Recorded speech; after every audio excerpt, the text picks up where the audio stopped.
everyone, and welcome back to MJC Inner Voices, a podcast digging into issues of diversity, equity, and inclusion in the architecture, engineering, construction industry. We like to dig into everyone's perspective, and I want to preface this podcast by letting you know that we aren't experts in all things diversity, equity, inclusion. We're just here to share our stories and discuss how together we can create a better outcome for all of us. And with that, I'm Bryan Gamez, a project manager at MGAC working and living in Los Angeles. And today we have Lexie. And how do you pronounce your last name, Lexie? Mayewski? Wow, I It's just butchered that. Mayewski. Mayewski. Yep. I know it's Polish. Yes. And I'm so happy to have you on. I mean, we did our roundtable and Lexie shared some wonderful stories. And thank you so much for doing that. I kind of want to let you introduce yourself. Absolutely. Hi, I'm Lexie Mayewski. I'm a project manager out of MGAC's Washington, D.C. office.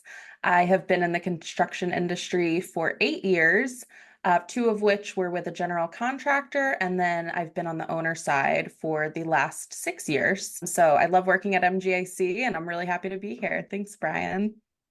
Thank you for coming on. Well, one of the things that really struck me from our roundtable, Lexie, was some of the stories that you had shared regarding your time as a GC. And there have been lots of stories shared on this podcast of what it's like to be a woman on a construction site. Yours were very difficult to hear for me, at least, but the way you handled them was just so great. We'll just kind of jump into this. Have you ever faced microaggressions at work? I know, Bryan, we did our prep call and you wrote in our notes, they weren't microaggressions, they're blatant aggressions. It's interesting to have lived through some of these experiences and then to be able to share my story is really special and impactful. So I'm really, again, thankful to be able to share that. So I worked for a general contractor here on the East Coast. And, I fresh out of college, I had interned with this company. And I had the highest hopes in the world that I was just going to go out there and rock at being a woman in construction. And unfortunately, I did not have that experience with a direct supervisor. I was questioned on my personality being too bubbly and what I was wearing on a construction site and what my clothes and my personality might have been indicating to those around me that I wasn't serious about my job and I didn't belong there, basically. So that was really tough to hear as a 21-year-old, fresh and ready to conquer the world. I tell the story with a smile on my face now because it's almost like unbelievable, right? Right. That really couldn't have happened or shouldn't have happened, but I lived to tell the tale, and I'm really glad to have a platform to be able to share that now. We talked about how there were leaders in your company that you thought would be there for you. Mhm. Tell me a little bit more about that, because I want to delve into what is a good leader, what isn't a good leader, and how you grew from that experience. Mhm. Yeah, so that supervisor that I had was a man, and my vice president was a female. So I said, okay, great, I have an ally here. Unfortunately, that was also not the case. So it was kind of a double whammy there. What happened when you did tell your female vice president? Yeah, my female vice president very much came up through construction. She was a long time in the industry. She has, I'm sure, overcome way worse things than I ever did, but instead of looking at me with a lens of sympathy or understanding, it was very much a toughen up, kid. This is just how it is. And unfortunately, that was the answer. And I could not accept that. I could not accept that that was how this was going to be handled. So Hmm. I went even further. And again, I'm 21 years old, fresh out of school, and I'm going to now the divisional vice president. And it's just I look And back and I'm like, I was so brave. Who did I think I was? But I had no choice. I really didn't because it was so blatant. It was so egregious. I had no choice but to stick up for myself in that instance. So I kept going. And when I got to the divisional level, that's when I was able to see some progress and feel like someone was on my side and going to be an advocate for me. did you think that you were going to face any sort of reprimand when you were going to go to the divisional VP? did, but we're project managers. We weigh the cost and the risk. Yeah. We're risk managers too. And in my head, I said I had to take that risk because if I didn't do it at 21, what was I going to put up with at 30? Or what was I going to watch others put up with? Like Right. I made that decision to make that tough choice. And yeah. And the thing is, Lexi, what drives me crazy is you did absolutely nothing wrong. You were existing in your workplace, Mhm. purely existing. Yeah. And I mean, this says a lot about you. You're very resilient. And I think a lot of the women that I've talked to here have faced a lot of trauma. But one of the most common themes that I've seen is resiliency. And that is such a great quality to have. But you had to do it almost not by choice, but almost as like a survival instinct. I'm happy that this divisional VP helped you out. Do you know whatever happened to your female vice president? Did they ever have any awareness of what they did to you? Or was it just kind of brushed under the rug? It was very much brushed under the rug. It did turn into a conversation with my vice president and my supervisor. So it was almost a two-on-one situation. And again, I sat there with a brave face, chin up, and I listened to again how wrong it was for me to do that. And I They I said that to you? oh yeah, I sat in an office and was getting, voices raised and Wrong of you to speak up or wrong of you? yeah, to go above. I climbed too far on the ladder. So so it was a very, and this is, over time, right? This is maybe happened over 6 months. And this company really harped on loyalty and you would stay there until you retired. Like this was like the thing. So I was like, all right, I've got to figure it out because I'm supposed to retire here. Like this is it for the next 50 years. But because of these experiences, I'm like, oh my gosh, well, I have to quit construction. If this is what it's like, I got to go back to the drawing board here. So it was really tough to continually be, oh, that's the girl that tattletailed. And I knew that if I stayed at that company, that was going to be who I always was. And I'm not meant to just fade into the background and be No. whoever. Like just I just couldn't do it. So I ended up leaving. I just had no choice. And that was also an act of me standing up for myself after this was not resolved in any acceptable manner. What would you say to that 21-year-old Lexi who's in that situation now that you are where you are now? I mean, you should be so proud of yourself at this point because these professional circumstances really have a lasting effect on how we handle ourselves personally. Yeah. And so I want to know, what would you say to someone like that who's facing that? I don't know who. Or Yeah. maybe, or to yourself. Yeah. Yeah, I was gonna say before you said you were proud of me, I was gonna say I'm proud of me because again, Yes. who was that girl, that woman who did that? I did. It I'm was me. proud of her. We talked about that in our pre-interview too. I was Yes. just like, because Yeah. Something that really guides me in a, really safe manner, but professionally and in some aspects of my personal life is feel the fear and do it anyway. Like you are not meant to be in a box and you are not meant to be shushed and you are not meant to be quiet. Like you are who you are.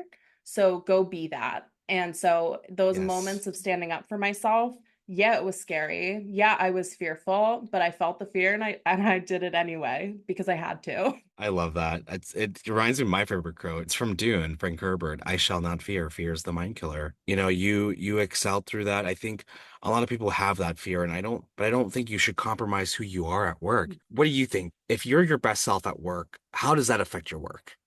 I mean, it only makes my work better. So if I get to be comfortable with who I am at work, I am loud sometimes. I am peppier than your average construction person. So just to be myself makes me more comfortable to then go be effective for our clients and to go speak on panels on behalf of the company and on behalf of myself. Like Right. being myself at work has never led me astray. It empowers you, Yeah, right? it does. Going back to leadership, what makes a good leader? Since you left being a GC, have you faced better leaders? Oh my gosh, Um, yes.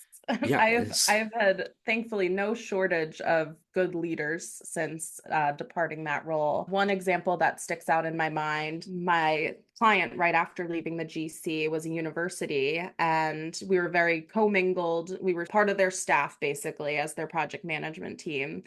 And one of my colleagues peeked into a conference room one day, and afterwards he pulled me aside and said, "Why were you sitting in the corner?"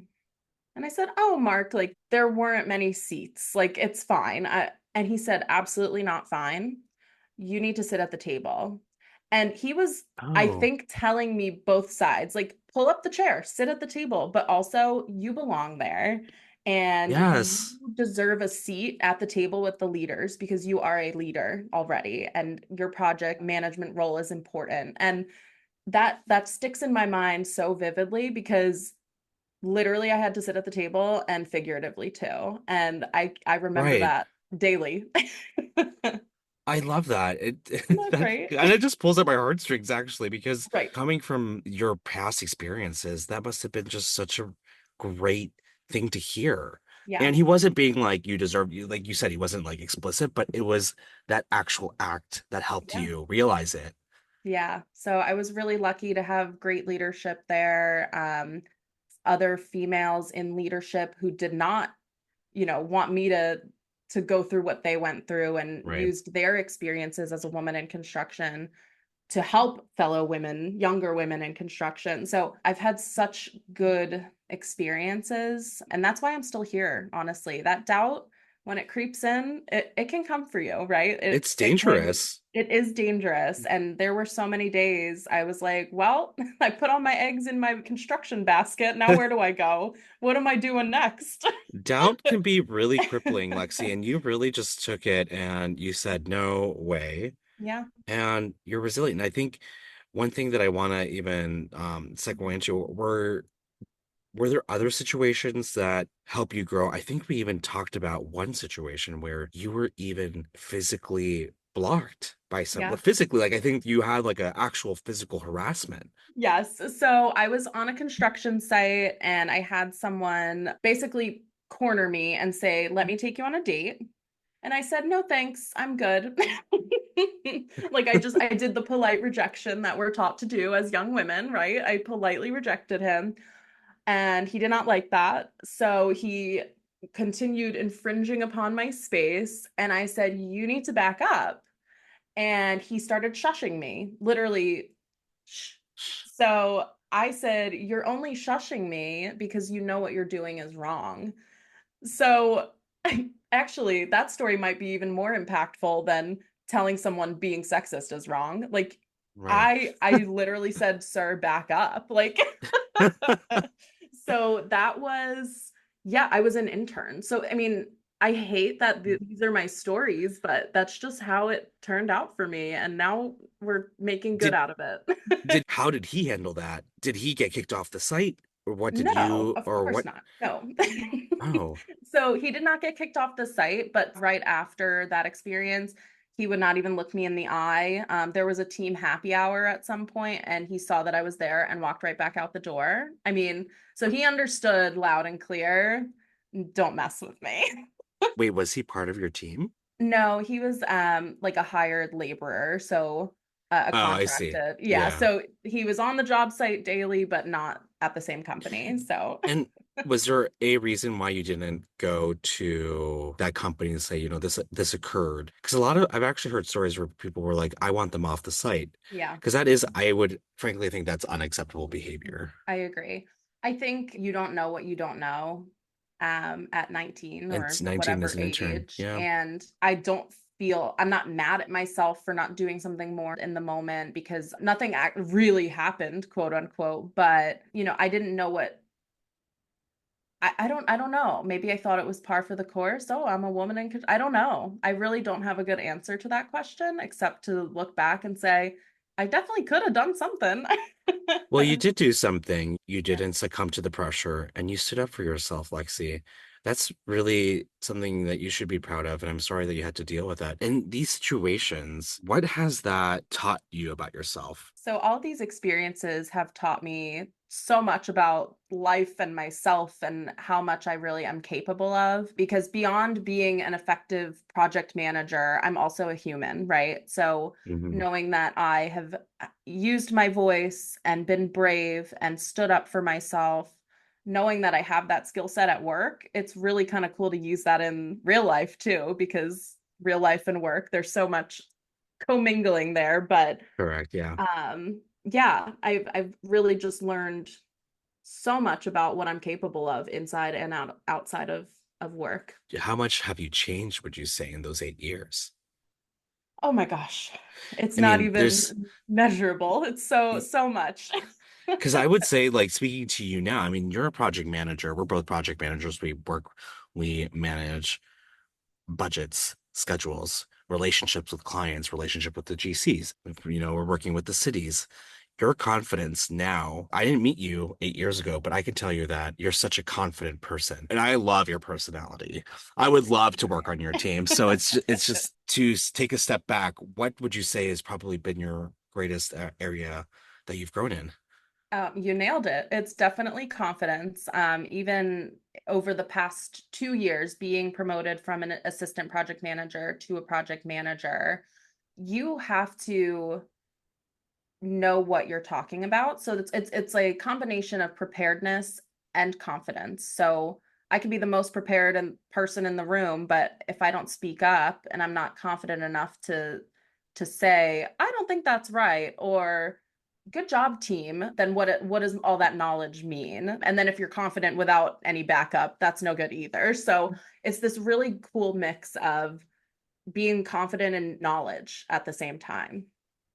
Have you ever been faced with imposter syndrome? Oh my Speaking gosh. about the incident at the chair with the table, and now this. Yes. Yeah, of And how have you course. dealt with that? I just keep showing up and I learn something new every single day, Yes.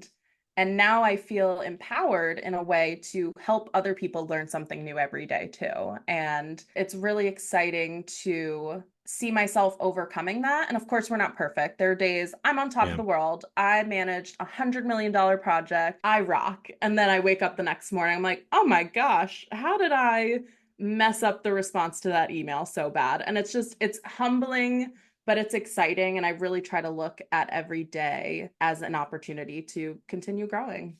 That's such a great way to look at it. Like you said, we're all humans and Yeah. we sometimes hone in on these small minor details Yeah. for whatever the reason is. I want to now ask you, what is the greater big picture of like this treatment beyond the specific events themselves? How do you think that offices or workplaces can support an environment that promotes inclusivity? Yeah. And equality. I think because we've touched upon that here, where you've almost faced two different cultures. I think this has all been in DC, correct? Yeah. Yeah. All in the same little city. So this has all happened, maybe that's where I want to understand what your thoughts are there and maybe even touch upon culture, workplace culture. Yeah, and I think, I'm not in HR and I'm not in a leadership role at our company. But every single one of us impacts culture. And my boss, Elise Roeder, is such a good example of this. We have a lot of business to take care of and we work really hard for our client, but I also know that she went to Italy for her 10-year anniversary and she knows when I got engaged and all these exciting things. So I think, again, going back to the fact that we are all humans and life happens outside of work too, and just Yeah. taking 5 minutes to say, how are you doing? Are you okay? How was your Yeah. weekend? Those things really matter to me. And then I think the big picture of that is I now, because of my experiences and good and bad, I now 8 years into the industry go and find mentees, and now I get to That's help cool. someone. Yeah, so now I get to help that 21-year-old, little Lexie, for lack of a better word. And I help them write their script to say, hey, boss, that wasn't okay. Can we talk about that? I was uncomfortable. Now I get to be in a position, just again, as a fellow human, to say, no, you need to say something and let me help you. Let me help you stand up for yourself because you don't know how yet. Or let me help you refine that. And Right. and we're going to get through it together. And it makes people feel less alone. And that is a big impact because feeling alone plus having a bad experience, that's terrible. A lot of people have said that to me on this podcast recently, actually, about one, the power of asking how you're doing, Hmm. checking in. There is so much power in that, Yeah. and people really appreciate it. And also, since the pandemic, I think a lot of people have felt like they have been a little bit more alone in situations. Yeah. And so really you're doing amazing things. So thinking about mentorship and the conversation about you seeking mentees, which I think is so cool. What has mentorship taught you? And what would you say to others who don't have a mentor or Yeah. like are struggling to find that really? Because I think a lot of people now feel like in workplaces they don't have that culture where they can rely on someone or they don't have that friend. How do you go about that? How do you navigate that? Yeah, I would say honestly, my biggest mentors have never been through an official sign up for a mentor program. Yeah. I have really gone out of my way to try and build relationships with people I look up to, and it's very informal. And I will be very candid and vulnerable in a conversation and say, this happened at work, or I'm really struggling with this. How would you have handled this as a project manager? And again, we're asking questions and you're indicating that you need help. And I think Yeah. our tendency as humans is to help others. I really do. So I can't tell you that I've signed up for a program and it's been magic ever since, but I try to find inspiration and leadership from anyone around me that will listen. Like Bryan, I look up to you. You do this podcast and you run our That's so DEI sweet. Thank committee. you. And so, in a way, our conversations, you have mentored me on how to communicate well and talk about difficult topics. And that's really exciting. So, this is informal mentorship right here. I can walk out of this office and talk to a director of our company and say, Katie, how did you handle this when you were a PM? Like, Yeah. I try to find the opportunities to have really good conversations, and that's a basis of so much mentorship that I've received. First of all, thank you for saying that. That's really sweet of you. I sometimes get lost with the impact of this podcast.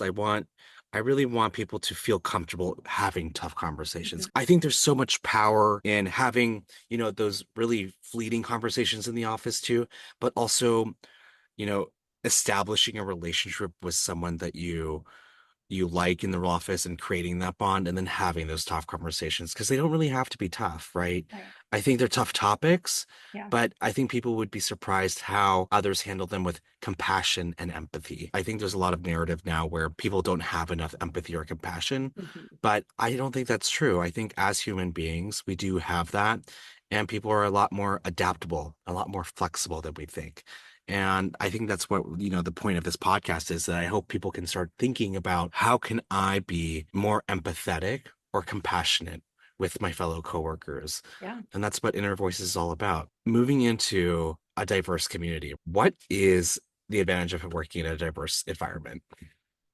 Oh, gosh, there's so many. I think I don't know how many times I've said human on this podcast, but just knowing we're all humans, but we're all so dang different. And you have so much to teach me. I have so much to teach you. And I can respect you and learn from you and make honestly the built environment better. Like that's what we do, Hmm. right? We are project Right. managers. We design and build and project manage all for humans. And whether we're working on a public school or a town hall, like everything we do is for humanity. And so understanding your client and understanding each other, working toward that main goal, it's such a beautiful thing because again, you don't know what you don't know. And so I learned a whole heck of a lot about pre-K through eighth graders through DC public schools. And maybe you know a lot about newsrooms now. And like, there's Yeah. just so much to know out there. And I think what we do is such a unique opportunity to know and understand and respect so many different people. And I think that's really exciting. I think it's the best part. Lexie, where do you see the AAC industry 10 years from now? And how should the conversation regarding diversity, equality, belonging take place in the workplace? Yeah, I think in the next 10 years or in 10 years, I would love to see more women in leadership, of course, and more diversity in our leadership. But I also understand that in those next 10 years, we have a heck of a lot of work to do, right? These conversations, I really firmly believe, are putting us on the right trajectory. And I'm really proud to work for MGAC where we have these conversations and this platform to be able to have these important conversations.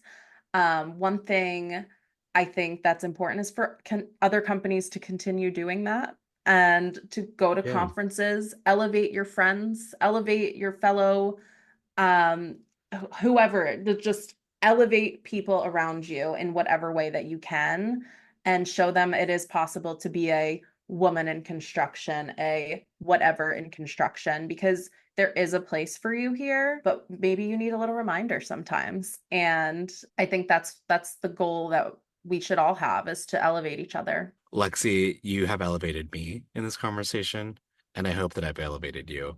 And you're Absolutely. elevating a lot of women who are facing these similar situations. And these are tough. And I'm really happy that you're willing to have these tough conversations. I think having them helps promote visibility and Absolutely. awareness to these actions that are still occurring on our job sites and our workplaces. And they're not okay, but it's okay to talk about them. Yeah, absolutely. I think giving a voice to tough experiences lessens some of the pain and helps not normalize them. So, Yeah. again, thank you so much for letting me share my story. Thank you so much for coming on, Lexie. You're so wonderful. And everyone, thank you so much for listening in to this episode of MJC Inner Voices. Thanks, everyone. Check in next month.